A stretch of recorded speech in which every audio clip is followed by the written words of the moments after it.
तो हम और करेंगे देख शहर के लड़किन से तंगी सा होशियार रहा। शहर माने बंबई, शहर माने 80% दिल्ली, लखनऊ शहर, लखनऊ अपन गाँव। तो ओकरा के हम कहली का करनी मालूम बा? अरे शहरी लड़कियन से अरे तनी दूरे रही है बबुआ,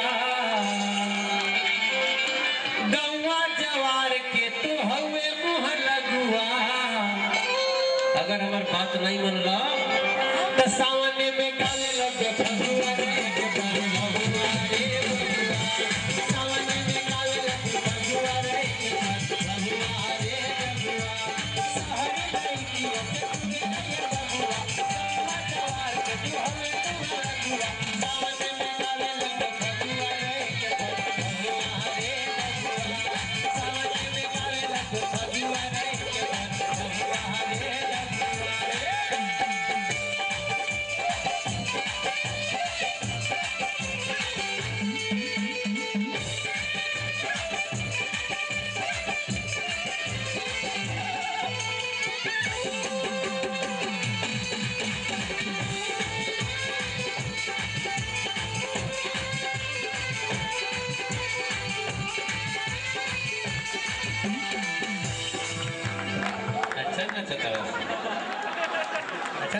बनल बा।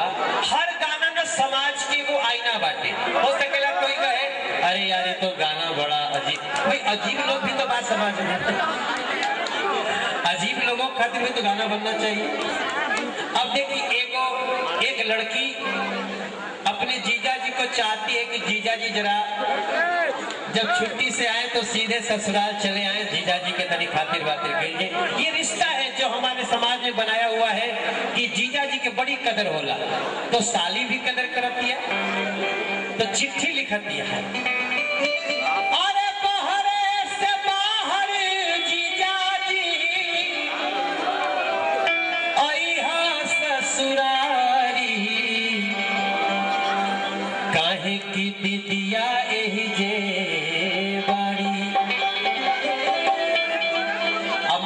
गोरखपुर स्टेशन पे उतरता और घर बा देवरिया और ससुराल बा कुशीनगर, तो भाई के पहले कुशीनगर होके जाइए।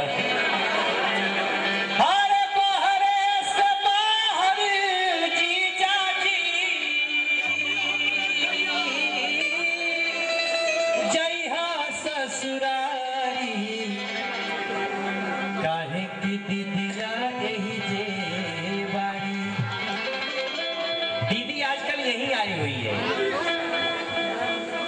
लिख दिया धरबा कवन गाड़ी, कितना होकर आशा बाटे ना। हर लिख दिया तनी गाना पुरान हो गई बने तो आजकल लिखी ना तब मेल करिहा धरबा कवन गाड़ी।